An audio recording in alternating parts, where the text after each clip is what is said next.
My eyes are terrible. I can't see anyone in PCH. I was over on the other side, waving desperately.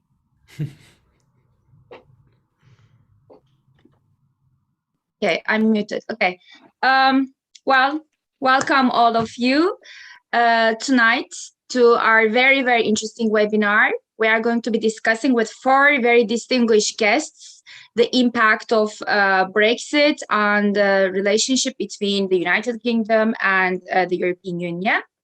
And this webinar is actually organized by the Circle Foundation. The Circle Foundation is a non-profit, independent, non-partisan think tank based in London. It's dedicated to innovative studies on national, regional, and international issues concerning Turkey and also the United Kingdom-Turkey relations. Yes, tonight we are going to be discussing Brexit, but who knows, maybe the relationship between Turkey and the United Kingdom will also enter into the picture.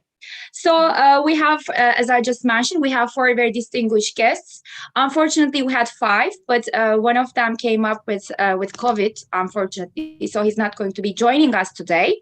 But we have Professor Anant Manon, who is the Director of United Kingdom in a Changing Europe, and at the same time, the Professor of European Politics and Foreign Affairs at King's College London. And then we have Dr. Jennifer Cassidy, who is the diplomacy lecturer at University of Oxford. And then we have Tom Harwood, who is the political correspondent and presenter for GB News. And then we have Adam Payne, who is the senior correspondent at PoliticsHome. So we designed this webinar like this. Each guest, each speaker will actually speak for like 5 to 7 minutes. And then we are going to have a round of questions. So I'm going to direct one question to each of the speakers. And then in the third session, we are going to open the webinar for a Q&A session. So then we basically now first start with Mr. Adam Payne. So the floor is yours. Well, thank you very much, and thank you for having me, the Circle Foundation. It's very flattering to be invited to be part of such a esteemed panel, and it's always a pleasure to be able to talk about Brexit. Not many people will use those words, but it's an issue which I covered closely for several years and which I still write about now. Admittedly, it's not an issue I've written about much in recent weeks because so much else has been going on in British politics, but clearly it's a 2-year anniversary this week, which was we are marking a huge moment in British political history, and there are still clearly some major outstanding issues in the world of Brexit, whether it be the Northern Ireland Protocol, whether it be checks on EU goods, which are beginning this year and which will have significant implications for businesses, or indeed whether it be how the UK and the EU works together to deal with Russian aggression or China. So clearly there are plenty of issues. I'm not going to speak for too long. I'm not sure if I will hit the 5-minute mark because I just find that the Q&A sessions are often much more interesting and valuable than introductory remarks from people like me. But what I would say is that I think it's clear that since Brexit, the UK-EU relationship has generally been under strain, and there have been a number of flashpoints. I think, firstly, that's because, in my view, we have a government and a prime minister who at times feels there is electoral and party political capital to be had in looking like he's fighting with Brussels or at least sticking up to them. But on the other hand, the same thing can be said for EU leaders as well. I think Emmanuel Macron, for example, views electoral gain in looking like he's sticking it to Britain. And secondly, I feel there is a slight paradox, I guess, in that although the Brexit deal and the subsequent trade deal were implemented, there are still a number of issues which are far from sorted. I mentioned Northern Ireland, and there's been a major development in that story in the last sort of half an hour to 45 minutes. But we've also got, off the top of my head, the crisis which faced British fish exporters, which was in the news early last year. And we also have, for example, restrictions on British performers who want to tour in Europe. So there are issues to solve still, I think, but we have a government and indeed an opposition in the Labour Party which really don't want to talk about Brexit. They don't want to look like they're revisiting the subject or reopening it for different reasons. And I guess I'd finish my sort of remark on saying that although earlier this week the government brought out some material on Brexit, we had a document on the benefits of Brexit, and we've also had a document setting out opportunities for Brexit and what the government wants to do with its new freedoms. I'd personally suggest that on the latter, when it comes to Britain's new freedoms and what the government wants to do with it, I got the impression the government still doesn't have a detailed vision of, in terms of specifics, in terms of what it wants to do with this ability to diverge, to repeal EU law, etc. And I will leave you on that thought. Thank you again. Thank you very much for having me. Thank you very much, Adam. You were like really very brief and to the point. So thank you very much for that. And Jennifer, the floor is yours. Thank you very much. And I would also reiterate the points made before. Thank you very much for having me on to discuss this issue, because if we can call it an issue, I think it's much more than an issue. But, you know, with everything going on, I do think a very good point was made there that, you know, Brexit has been done. And I'm one of the people that, you know, I'm not calling for a second referendum. I'm calling for pragmatism, and we need to now get the best deal for the best people of the country. So, you know, with that said, the title of this is Post Brexit, you know, was that a cop of, or just Tom stop and just thinking, okay, no response to that, okay. Post Brexit, Britain's relationship in the EU, old challenges, new realities. Just 4 short points before I delve into 2 core points that I think need to be talked about, and then we'll discuss the Northern Ireland Protocol, which I know I was tasked about discussing that in more detail later.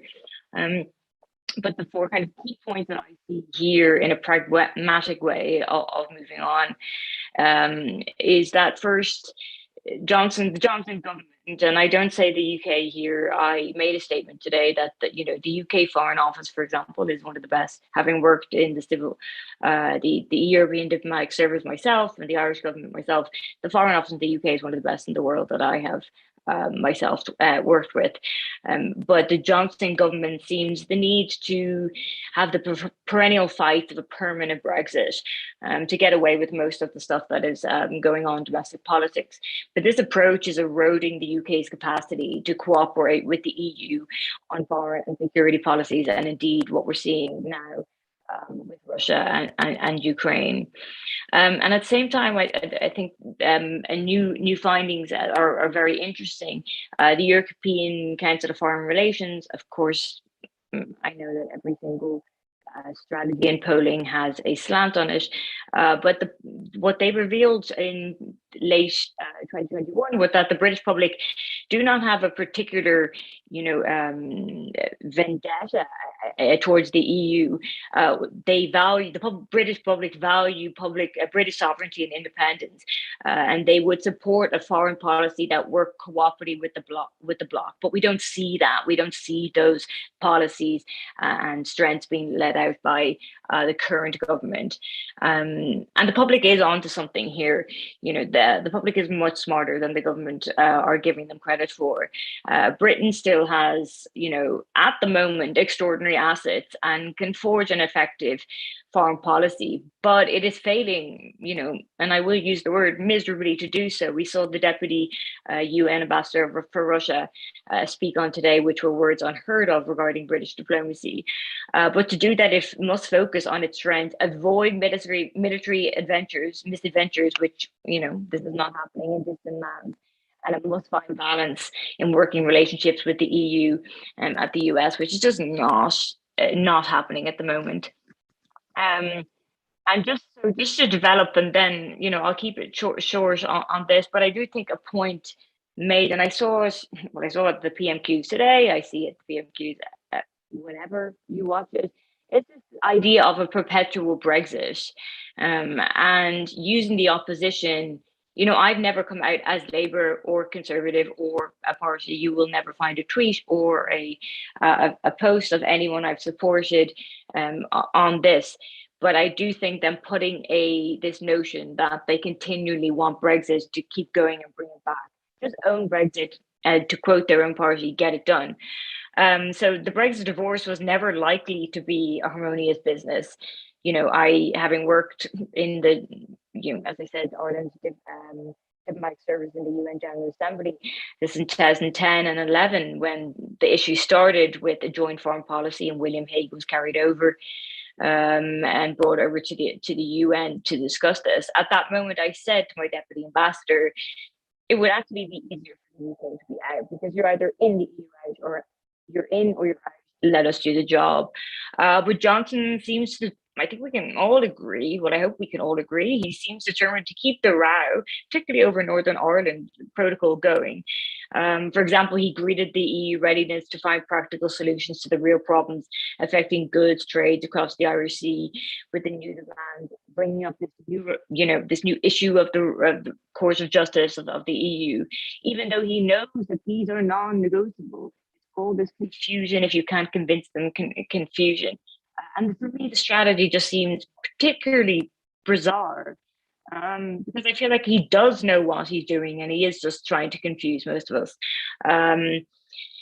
So Johnson and supporters have defined themselves in the public imagination as Brexit warriors, forever fighting to maintain precious Britain sovereignty in the face of the EU's relentless efforts to control British daily life. And I'm going to take out a lot of what I said here and just say what I've said many times.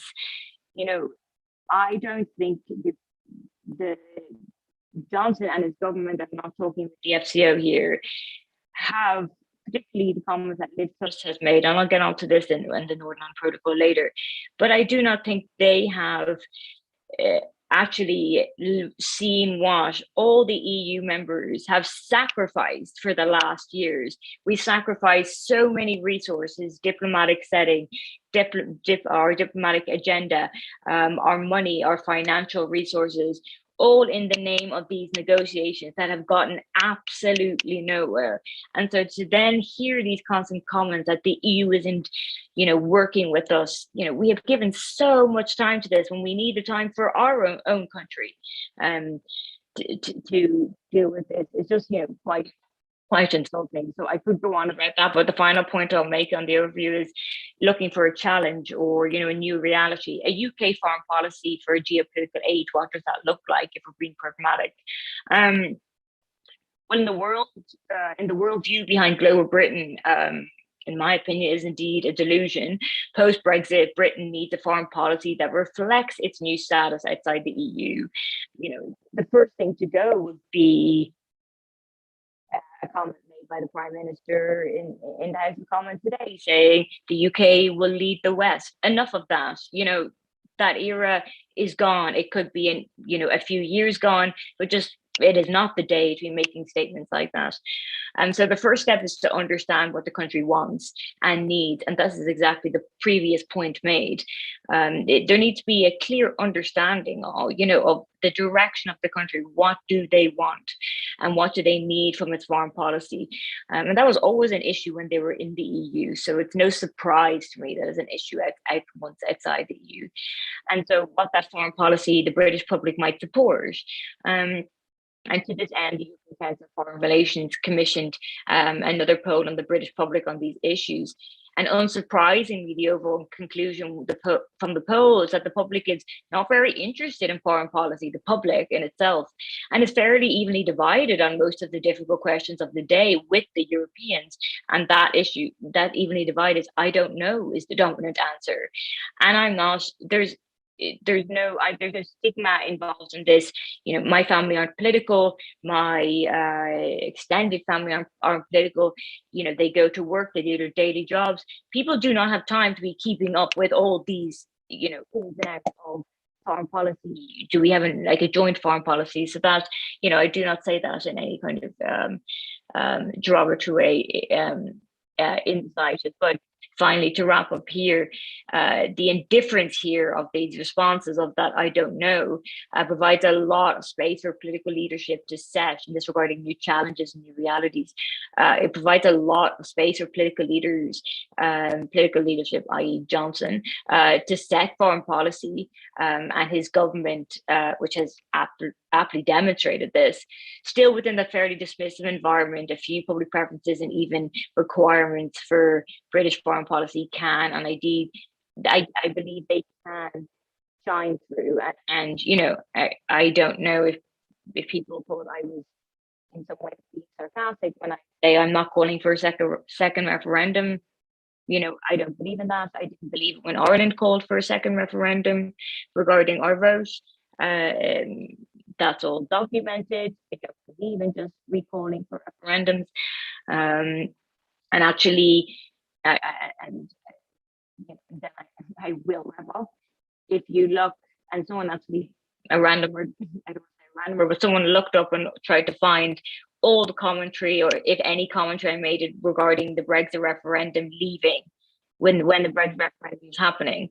And I never once made one single tweet or Facebook comment about it. Not one.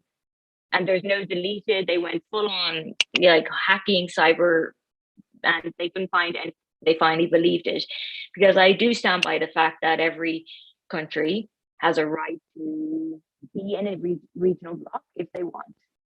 They have a right to stay, they have a right to go, but my issue is how they go. And you don't get to drag another country down with you. So yeah, the key point here is don't use Brexit as a perennial issue, and the space and the challenge for UK foreign policy in a geopolitical age. So that's wrapping up those key points. Thank you very much, Jennifer. So we kind of with Adam, we kind of balanced actually the time issue, yours was a little bit longer and Adam's was a little shorter. So thank you very much. That was totally fine. So we are going to go into the details maybe in the second tour. Maybe we can talk more about the Northern Ireland Protocol as well. And so now, Tom, it's your turn to speak, please. Thank you very much, and thank you very much for having me as well. Very good to be here.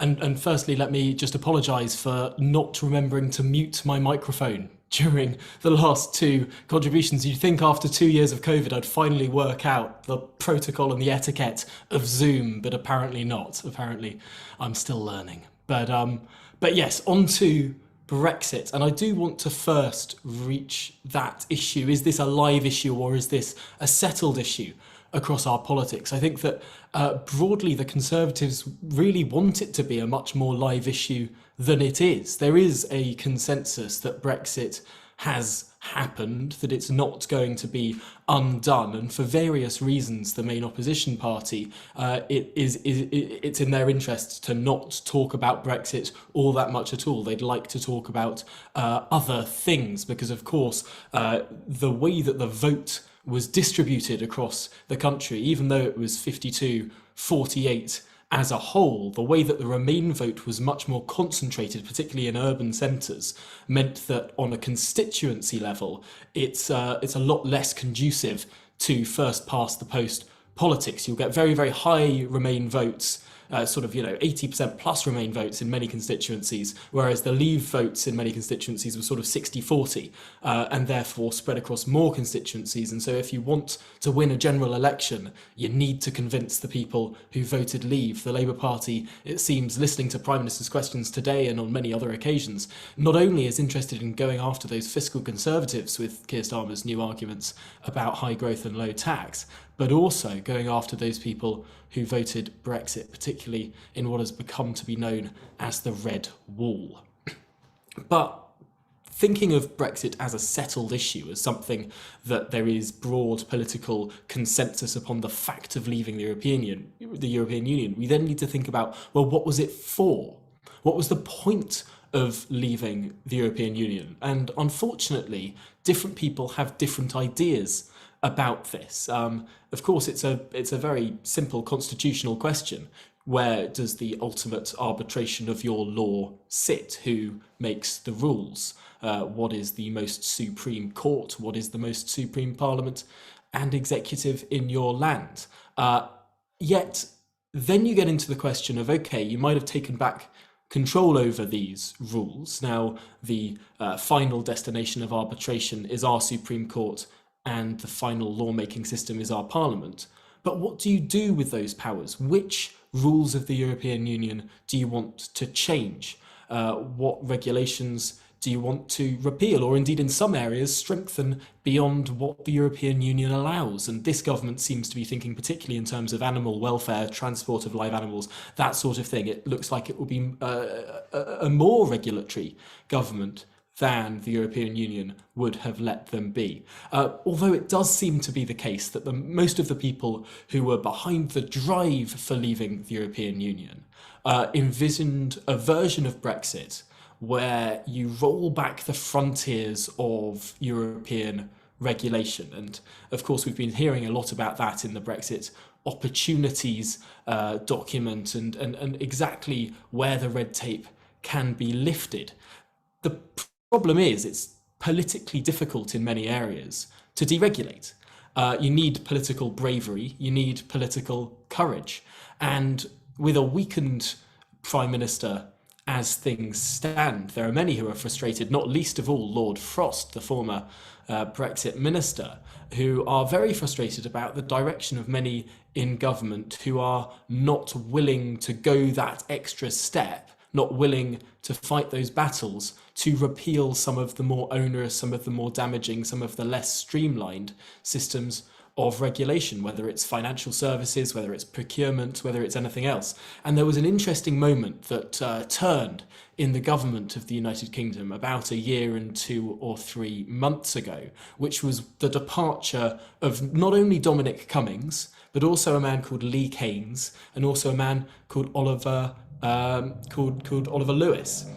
These people all worked at the Vote Leave campaign. They all became an integral part of Downing Street, but then they lost a power battle within Downing Street. And depending on which reports you believe or read into too heavily, this was a power battle between what we can loosely term the Vote Leave set in Downing Street and the Carrie Johnson set in Downing Street. And the Vote Leave set were one by one went out of Downing Street, and it seems that now Downing Street puts a higher emphasis on what some might call a more metropolitan, potentially even Cameroonian sense of conservatism, one that is more focused on withdrawing animals out of Afghanistan than rolling back the frontiers of the state.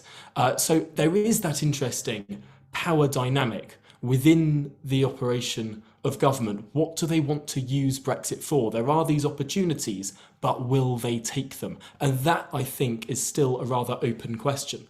However, I do think it is right to say that there is also a sense of this global Britain argument, of this idea that out of the European Union, potentially not through any structure, but through a sense of purpose, Britain now sees that it needs to take a bigger role on the world stage. And I think we have seen that in Ukraine, that the UK has been very, very keen to be a much bigger player, to potentially speak out against Putin's government much more than it would have done so had Brexit not happened, and had this mindset, this more independent foreign policy mindset come about. I think it's notable that France and Germany seem to be arguably much more kowtowing to Putin's regime. It's notable that those countries are much more reliant on Russian gas as well, and that America and Britain are standing stronger against the Putin regime. It's quite ironic given the arguments that some people made about who supposedly wanted Brexit and who didn't. But yes, I think that when it comes to global Britain, that's not necessarily a delusion. We've seen, for example, in response to China's horrific moves against Hong Kong, an incredibly generous policy whereby the UK government allows now any BNO passport holder in Hong Kong, it's about 6 million people, they are now free to come to the UK. It's an incredible programme of refugees, if you like. Also, there's been the action with regard to Ukraine. And of course, the UK's stumping up the only dedicated aircraft carrier for NATO. Beyond all of the other things that we know about Britain, the fifth largest economy in the world, a permanent seat on the UN Security Council, this sort of big voice in world affairs and in European affairs, the second most populous and second largest economy in Europe, there is still a big role for Britain to play on the world stage. And I think to some extent, Brexit has shifted the mindset and made people, certainly on the political side of government, think more about expanding Britain's role across the world. Thank you very much, Tom, for your comments. We are going to go maybe back to this global role of Britain, which is being played at the moment as well. And Anand, now, I don't know if I'm actually pronouncing your name correctly, but the floor is yours. Because the same thing always happens with my name, Ozgur. So sometimes I'm a little bit, asking if I'm pronouncing correctly.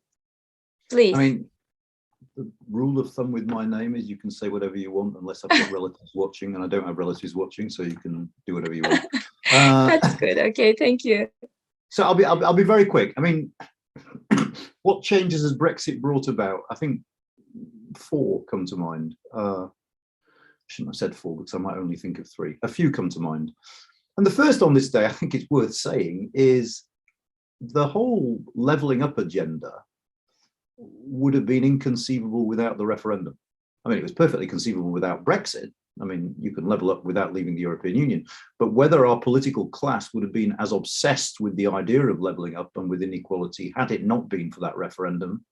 I mean, you imagine the alternative universe, which is a UK that is still run by Cameron and Osborne. So I think, the way the policy debate has changed and the way questions of inequality have become central to the rhetoric, not just of the Labour Party, where they've always been central, but also to the Conservative Party, has been quite remarkable, and one of the upshots of that vote in 2016.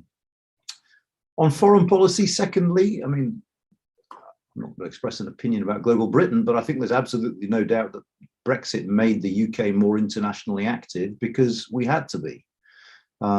When France left the integrated military commands of NATO in 1966, French diplomacy went into overdrive for 2 or 3 years because the decision to leave NATO led lots of its allies to doubt France's reliability as a Western partner. So the French went out of their way to prove we can leave and we can still be active. And I think there's an element of that about post-Brexit foreign policy. I mean, Britain hadn't had a foreign policy since 2013. Since the vote on Syria, we basically became a spectator in international politics.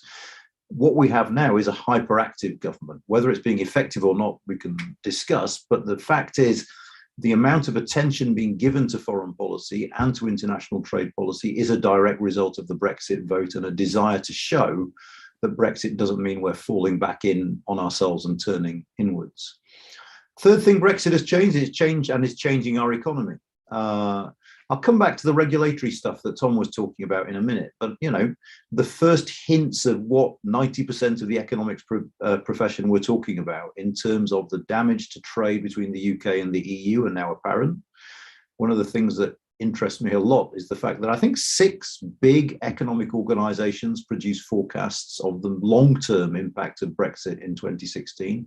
None of them have revisited their numbers. They're all standing by their numbers, and that includes the Treasury and the OBR.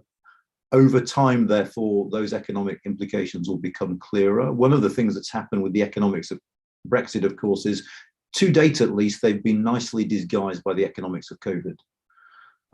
There are things that are happening because of Brexit that have been attributed to COVID. One of the interesting things to watch going forward, actually, will be signs of divergent economic performance between Northern Ireland and Great Britain.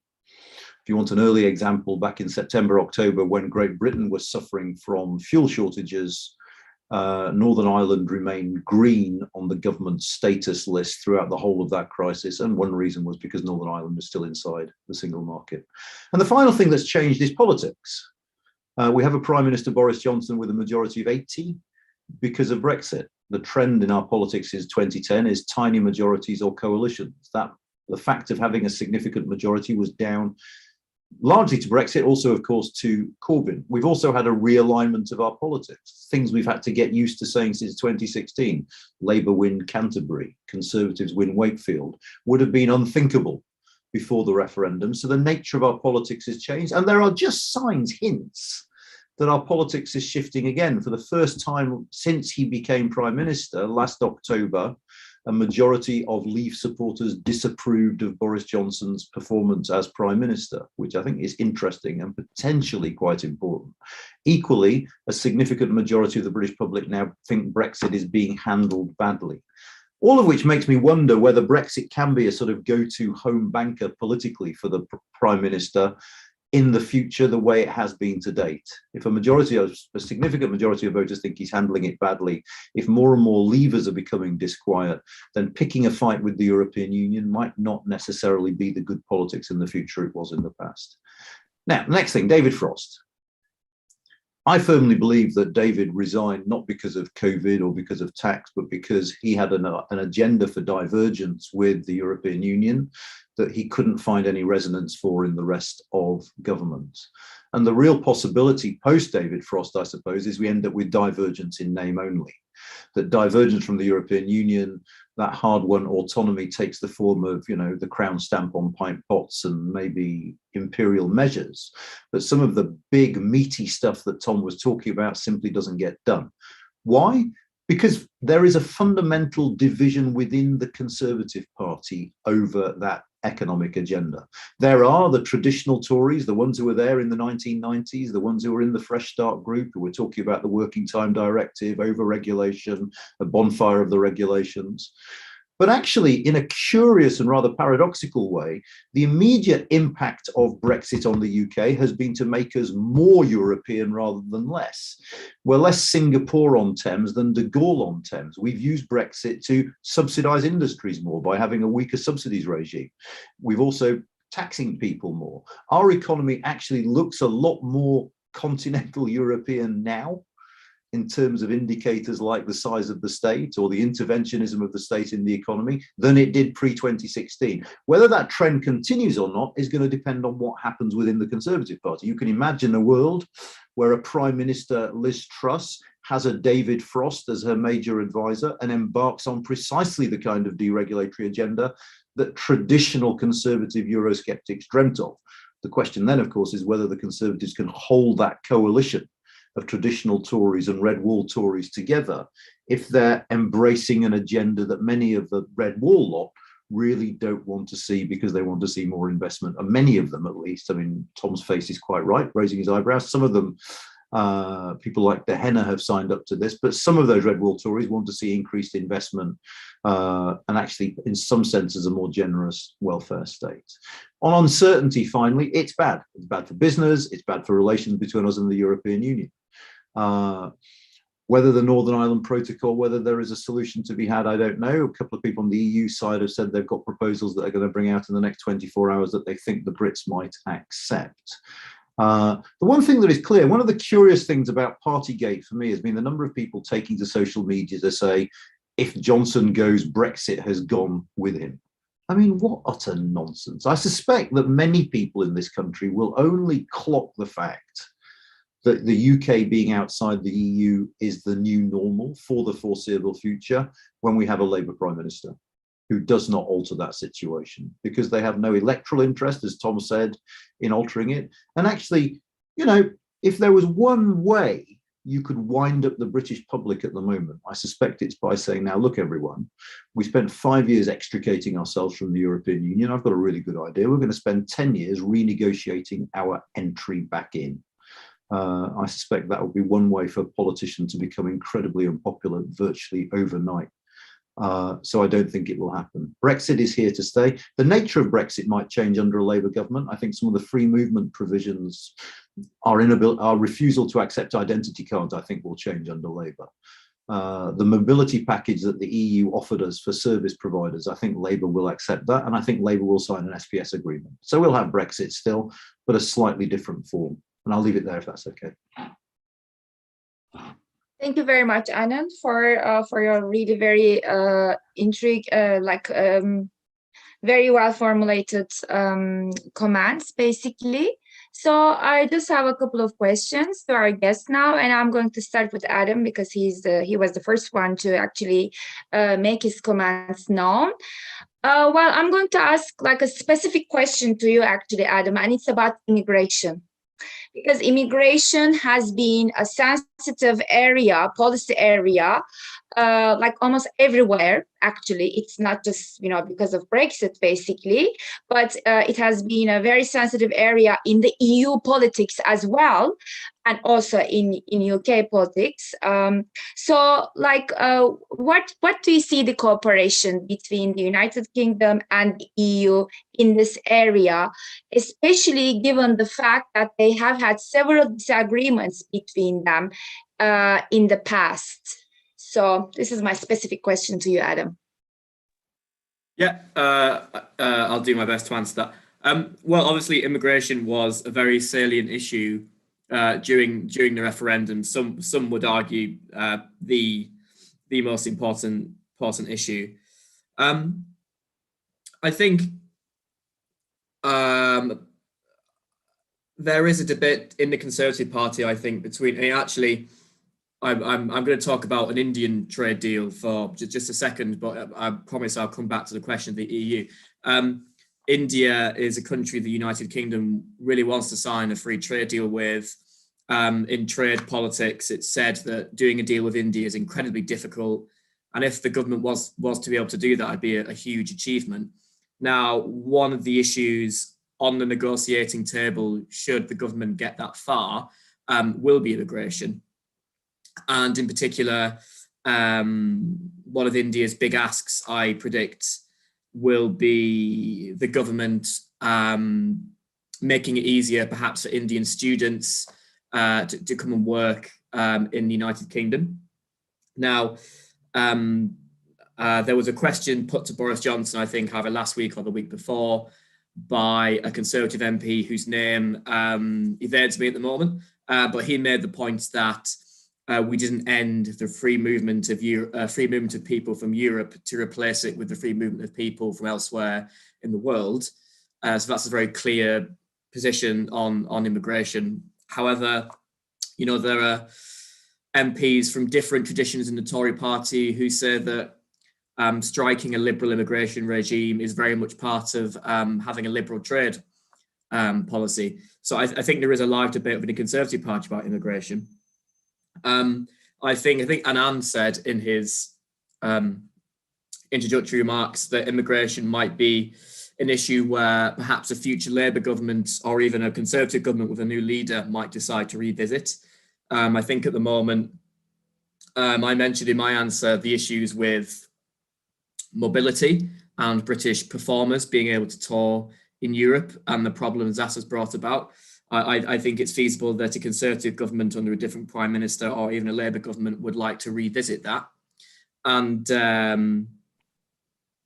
indeed, I'd also add as well that when you look at polling on immigration, you look at trends over the last few years, I think it's correct to say that public views on immigration generally have become generally more positive over the last few years. As we've moved further away from Brexit, the British public, according to polling I've seen, have become generally more open to immigration. And also, when you actually break down polling on immigration, and when the British people are asked, for example, job sector by sector, industry by industry, where would you like to see fewer people from abroad coming and working here? Often the British public expressed the view that no, we want people to be able to come over and work in those sectors. I think what I'd say finally as well is that I talked about a live debate in government within the Tory party about immigration. I think there's very much not just a debate, but a divide within the cabinet as well. I think as things stand, and we saw this play out with the whole debate a few months ago on labour shortages in this country and how do we go about addressing those shortages, at least in the short term. And you had the likes of George Eustace, the Environment Secretary, on one hand, putting forward the view that, you know, we should make it easier for EU workers to come to this country and take up jobs. However, you have Priti Patel in the Home Office, who, as far as I understand from speaking both to politicians and people in business, takes a much harder line, and often she has been the obstruction to perhaps decisions which would allow a more sort of loose immigration regime. So how do I piece that sort of incoherent waffle together? I'd say that going forward, I think that in terms of the UK's relationship with the EU, which is obviously the subject of this event, I think immigration is something which I don't think it's set in stone or static. I think, like other parts of the UK-EU relationship, Anand mentioned how he thinks the Labour government would negotiate an SPS agreement with the EU, for example. I'd also subscribe to that view. I think, although Keir Starmer doesn't want to talk about it, I think he almost certainly would do that. And I think the same with immigration as well. I think this is an area of UK-EU policy which has the potential to evolve as the years, over the years. Thank you very much, Adam. I think Anant wants to add something. Yeah, I just want to say a couple of things. I mean, firstly, I just want to reinforce what Adam said. I mean, public opinion has shifted dramatically. You know, just think about how remarkable it is that we've had two elections, 2017 and 2019, where the word immigration wasn't mentioned.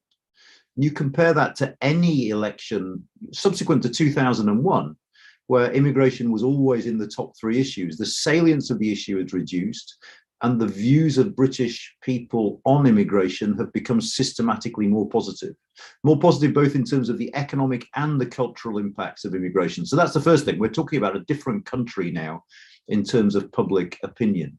Now, I was getting slightly annoyed because I know exactly who Adam meant about the Tory MP who said that, and I couldn't remember their name either. But actually, that Tory MP is absolutely wrong, because ending free movement and having higher levels of immigration from the rest of the world is precisely what people voted for, particularly in the election in 2019, when it was what was written in the Conservative manifesto. We will introduce a points-based system for immigration from the rest of the world to bring in the people we want. Shock horror, we've got loads more people coming from the rest of the world because we actually have a very liberal, by comparative European standards, immigration policy towards the rest of the world. Now, it's curious for me, with my particular standpoint, that the British people have voted to make it harder for a bunch of white Christians to come to the UK, whilst voting for a government that has pledged to make it easier for a bunch of non-white, non-Christians to come to the United Kingdom. That is weird at best from where I'm standing.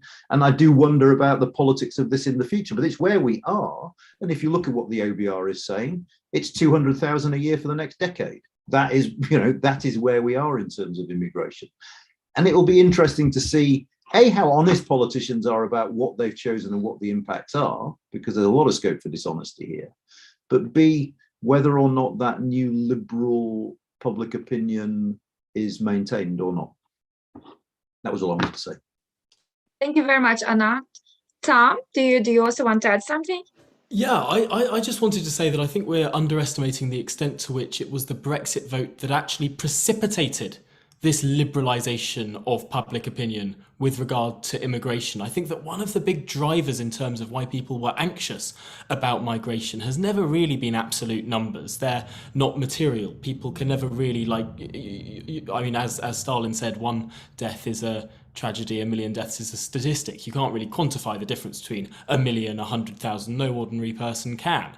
But it was the sense that there wasn't control. It was a sense that the system didn't allow any sort of control. And once people felt that politicians, or at least that the government, had some sort of control over it, suddenly a lot of those anxieties dissipated. Suddenly people felt a lot more relaxed about it. And actually, we've seen huge public support, as I mentioned earlier, for the visa offer to Hong Kongers who want to come to the United Kingdom. Millions of them are able to come to the United Kingdom now to flee the Chinese Communist Party. And I think it's a values base that people value, not skin colour, not religion, but values, and particularly pride in Britain. And it was an argument that the Vote Leave campaign used ad nauseum, that we'd much rather accept lots of Indian, I don't know, tech. What was the phrase? It was either rocket scientists or surgeons or tech entrepreneurs or all of that sort of stuff. And that's what the points-based system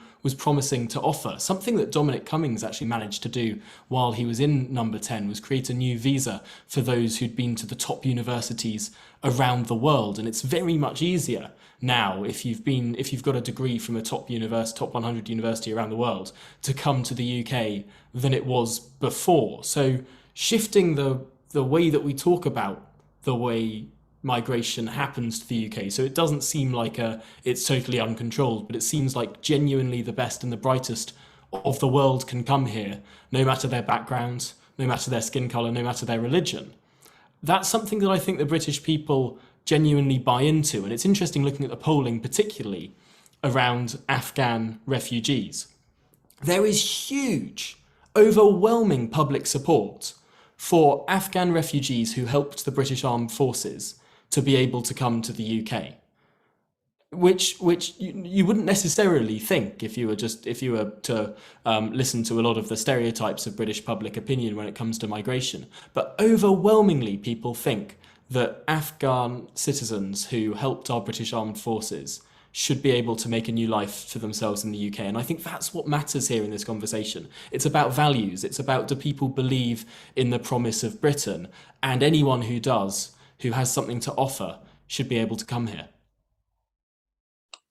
Thank you very much, Tom, for your comments as well.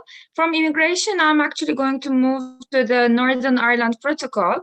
I was actually going to ask a question on that to Jennifer, and then we had a question from the audience regarding that particular issue, where the question is like this: there seems to be a vague Labour policy in regards to Northern Ireland Protocol. So what would be the Labour's policy towards the Northern Ireland Protocol if there is actually a Labour government? So, Jennifer. So there's a few points I can't unmute for some reason on this. I'm just keeping very quiet, and I would like to come in on a few points that were just made beforehand, but there's a very short answer to this question. I'm not an avid Labour supporter. I've never been. Again, this has never been shown online. Indeed, I can say publicly I've never voted Labour. So I see no policy. I see no strategic policy. And as I said very clearly at the start, yes, I didn't agree with Brexit. I certainly don't agree with the handling. I think we all know that. The handling of not only the Northern Ireland Protocol, but just the handling of the border issue in general and how Ireland was treated throughout that process. However, as I'm a pragmatist, Brexit is done. And so regarding Labour, I've not seen a coherent point, and I wouldn't want to be dragged into this mess, which actually leads me to I wanted to say one or two points that were brought up beforehand. Saying by the previous speaker saying, if we had a Labour government, we could be dragged into this thing of the EU trying to get. I hate to break it to everyone, but I'm sure they know. I don't think the EU I don't want to say us, but I don't think the EU wants the UK back. I don't think that sounds very harsh, but I don't think that's an option. So, I don't believe in second referendums, but I don't believe that's a reality that's ever going to happen. That's going to be, oh, you dragged us through this massive negotiations for this many years, and now you're going to come back. I just don't think that's a reality that's going to happen. Another point I wanted to make, just regarding, visas to, Hong Kong citizens, a previous colony, beginning with the Opium Wars and increased support for, Afghan citizens who helped British troops during the war. I wouldn't really call that, a huge diversion from this narrative that was projected in Brexit of, fear of immigrants taking the job. It's still very much linked to the issue of Britain's sovereignty, what they've given the world. So I think it's a good point to make regarding changes on immigration, and I do agree with that to some extent. I just don't agree with the empirical case studies of Hong Kong and those who helped the country as shining banners for the change of it. And then just the other point I like to make, that is, I thought there was a valid point made, say, today the UK, you've seen, and I hope I'm quoting this right, but almost more EU agenda or sometimes policies regarding even regulation. I have here noted, regarding taxing people more, or here the intervention in state economy.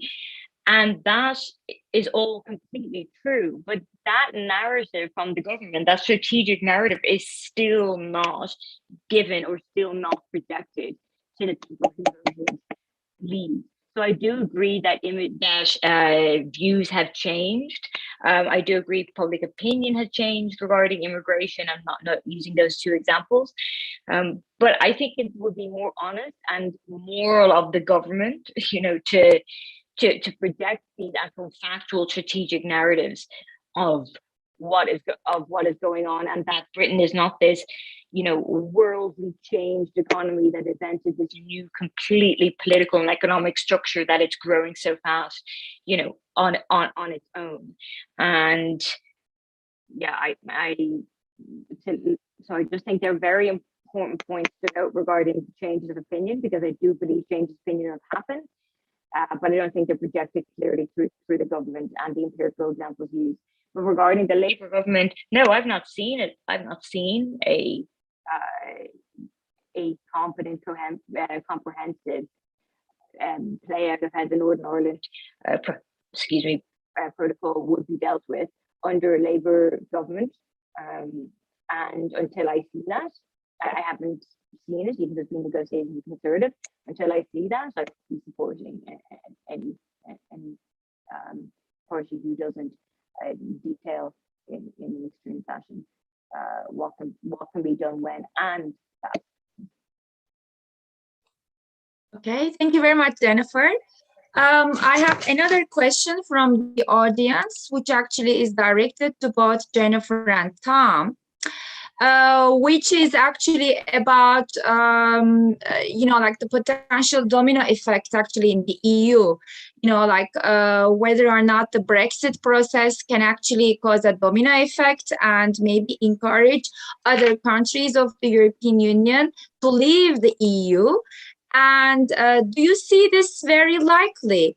And maybe, Tom, we can connect this to this global Britain concept as well, because there might be actually some countries in the EU which would maybe go over the European Union and get a much more, let's say, strong position at the international level and go beyond the limitations of the European Union. So the question is directed to both of you. Well, certainly the European Union was worried about it in 2016, and I think that informed a lot of their response to the Brexit vote.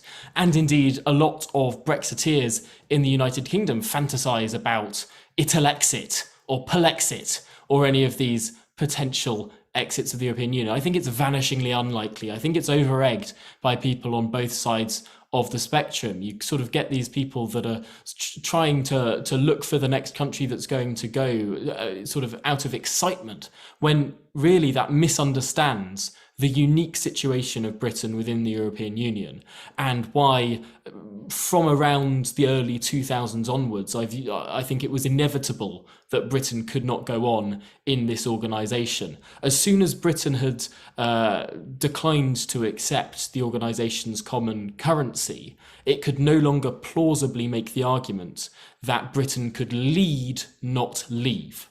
And the UK is obviously the second most populous country in Europe. It's the second largest economy in Europe after Germany. It sees itself as an enormous global player.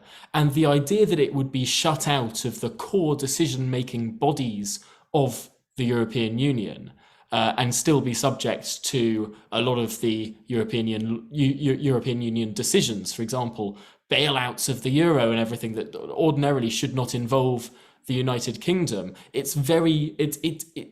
think from a personal standpoint, I could only ever be a Euro federalist or a Brexiteer. I can't personally understand why many people who think that Britain should be a leading country would be in this middle of the road situation whereby Britain sort of accepts the rules of the European Union but declines to join some of the key institutions of the European Union. And so that very fact that the United Kingdom sees itself as a big player but declined to join the key institutions of the European Union, I think meant that this breakup became inevitable. And I don't see the same situation taking place in many other countries. Certainly not the countries that have been in the European Union for longer than the UK. Certainly not the countries that don't have the same sort of links internationally or history internationally than the United Kingdom did. Because of course the intellectual argument behind Brexit, maybe not across the wider population of the UK, but certainly one of the driving forces behind those who campaigned for Brexit was this idea of a global Britain, of not being limited to one continent, of re-engaging and reconnecting with old friends and new partners further afield. And of course, one of the big successes of Brexit that many people did not predict was quite how quickly all of those European trade deals would be replicated, and indeed how many more would then be created beyond that. And so the British Foreign Office, and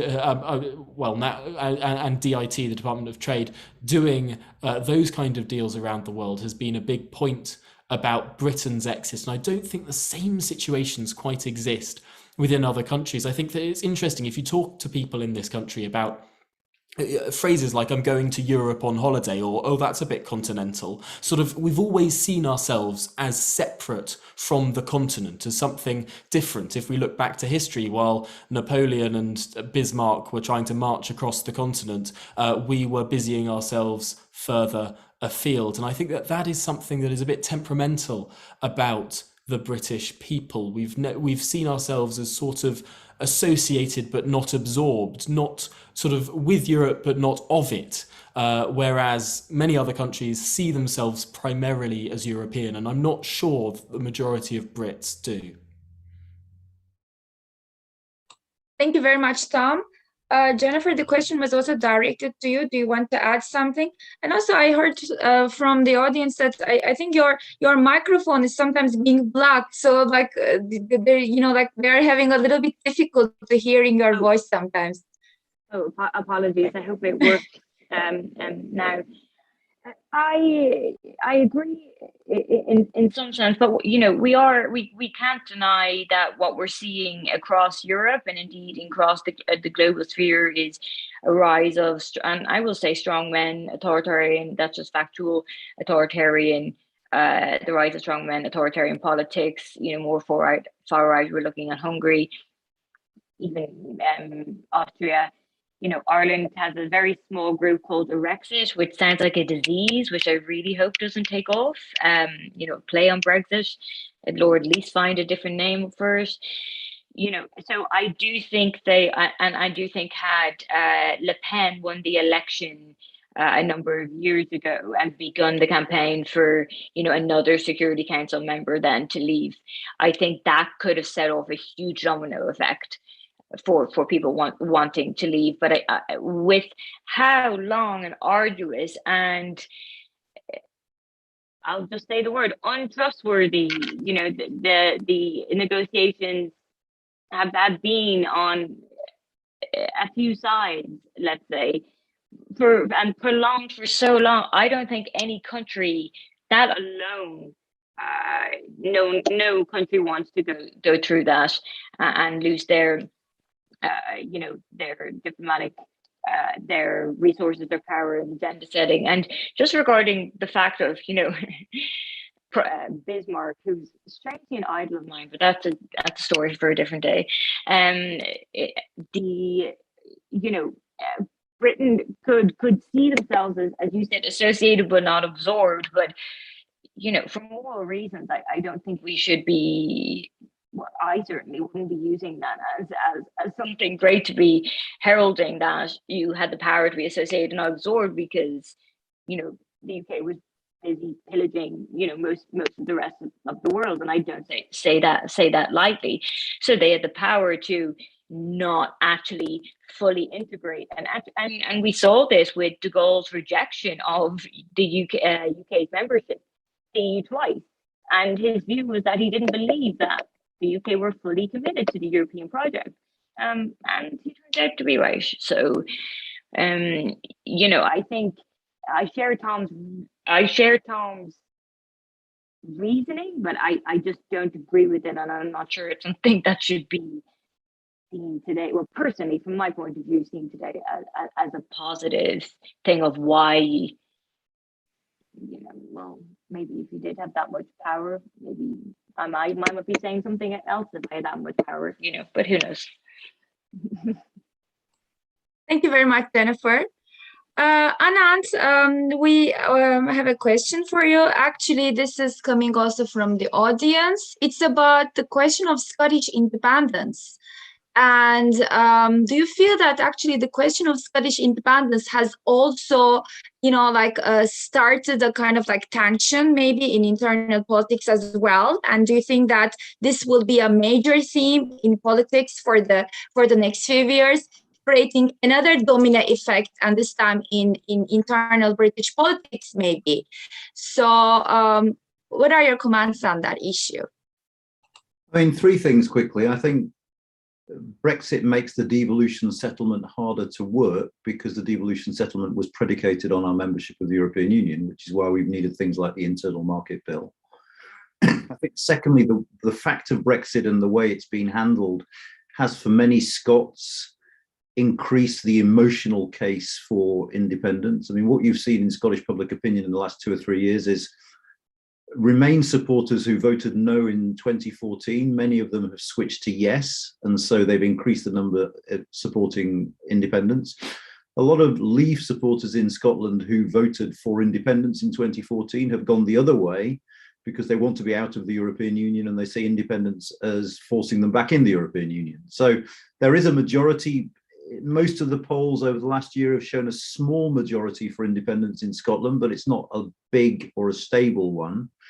Final thing to say is that the nature of Brexit has made the practicalities of Scottish independence far more difficult.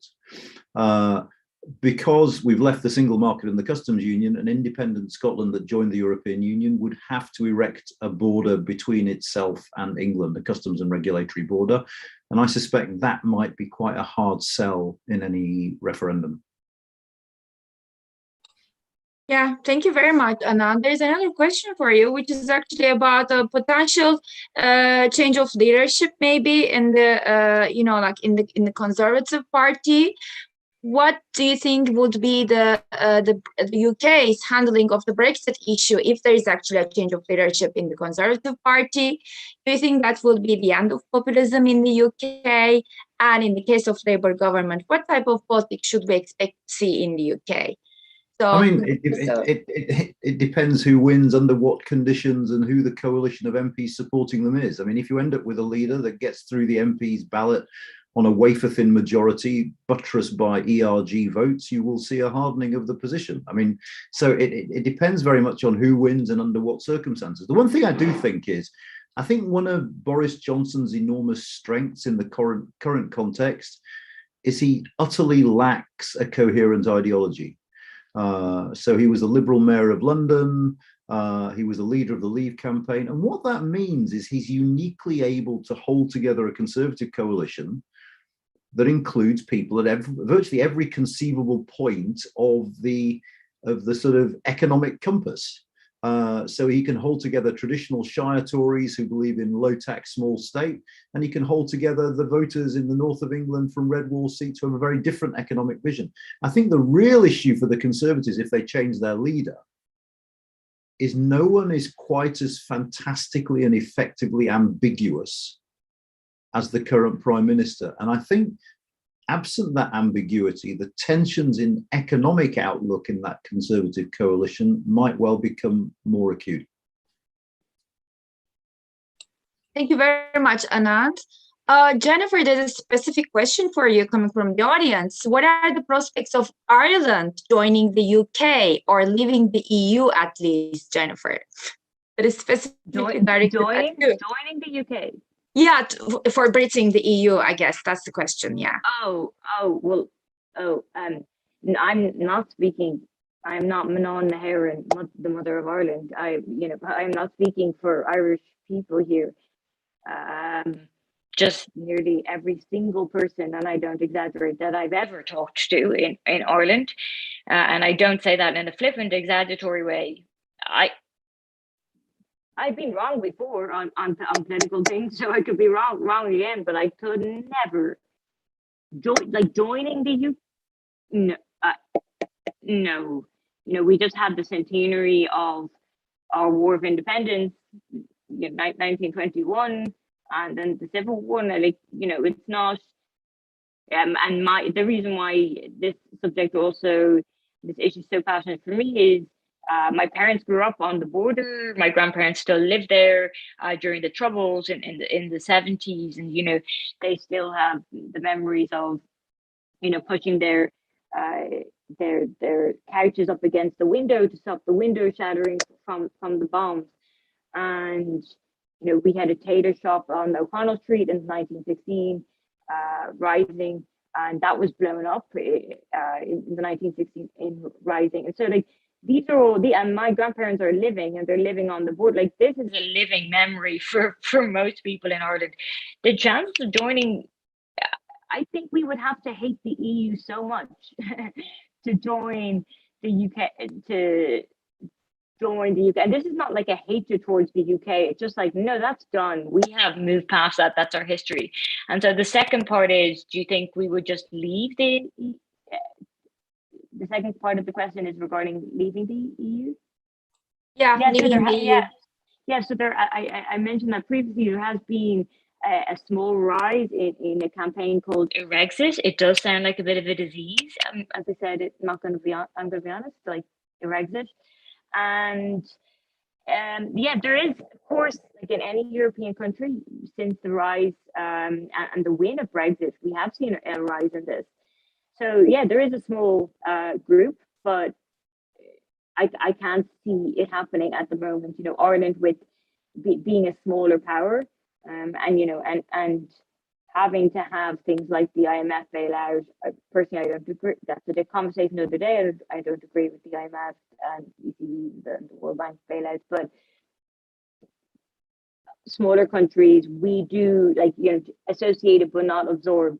We don't have the power to be associated but not absorbed.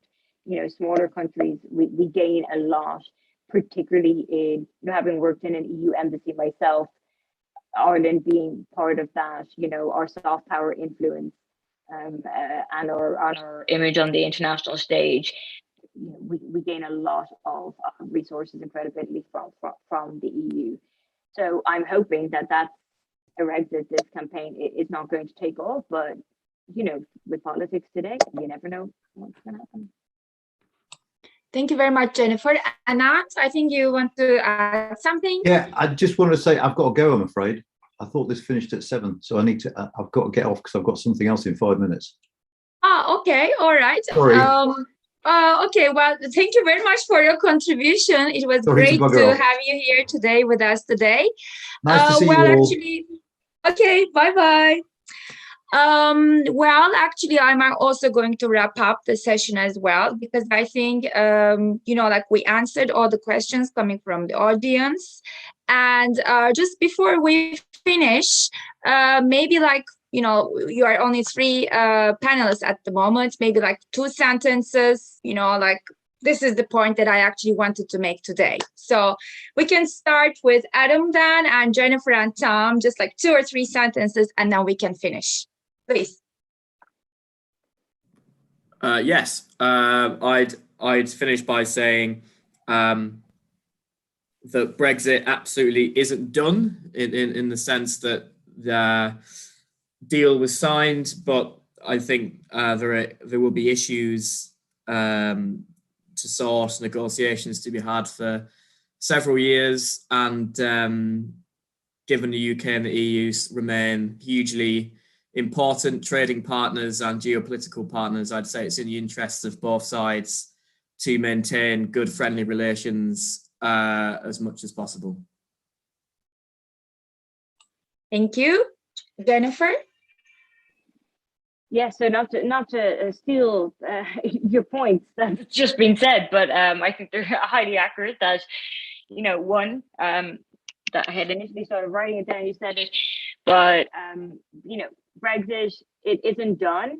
It isn't highly delivered, but it's here to stay, and that's the point that I was trying to make as well.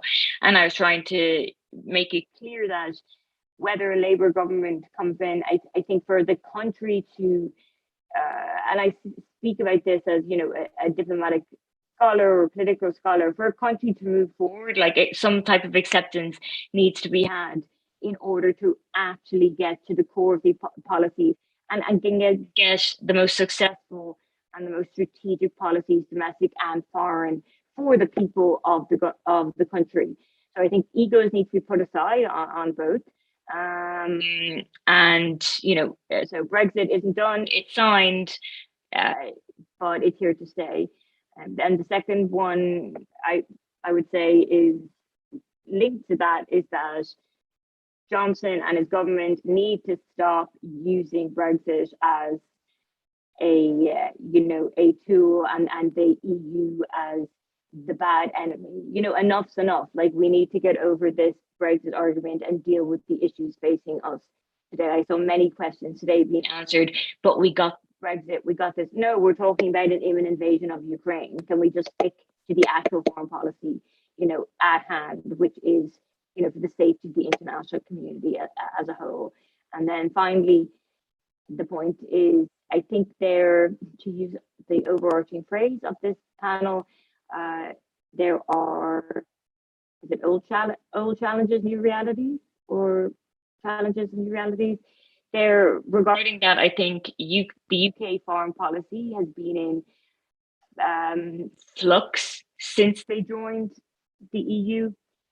The issue of a common foreign policy has always been one of the key issues joining the EU. So I think at any core, be it any government that's in power, be it Johnson, they need a strong, coherent, strategic foreign policy. Like, what is the foreign policy of the UK? What are their aims? What are their objectives? What's their soft power? What are their hard power? And it's only then I think they can begin to come back as a strong power on the international stage, because at the moment it's not. The end. Thank you very much, Jennifer. Thank you. Tom? Is Brexit done really depends on your definition of the word Brexit. If we're going to take it as its most pure form, the act of leaving the European Union, that was achieved. Article 50 was triggered, the process was concluded, and Britain formally left the European Union. However, if we're going to talk about Brexit as if it is the future relationships and all discussions between Britain and the United Kingdom and the European Union, it will never be done, because we will always have relations with the European Union. We will always be talking to the European Union. It's a force on our doorstep. And just as Japan will always have to be aware of China, and New Zealand will always have to be aware of Australia, so we will always have to be aware of Europe. And that is the way I think we should view ourselves not as some sort of attached limb, but in the way that Japan, a perfectly proud, strong, independent, open, global, tolerant, accepted, independent country, doesn't have to be absorbed into the big continent next to it. Neither does Britain. And I think that's the emerging consensus that we can enter into. The further behind us the Brexit vote gets, the more we can inch towards normalising our relations. Thank you very much, also Tom.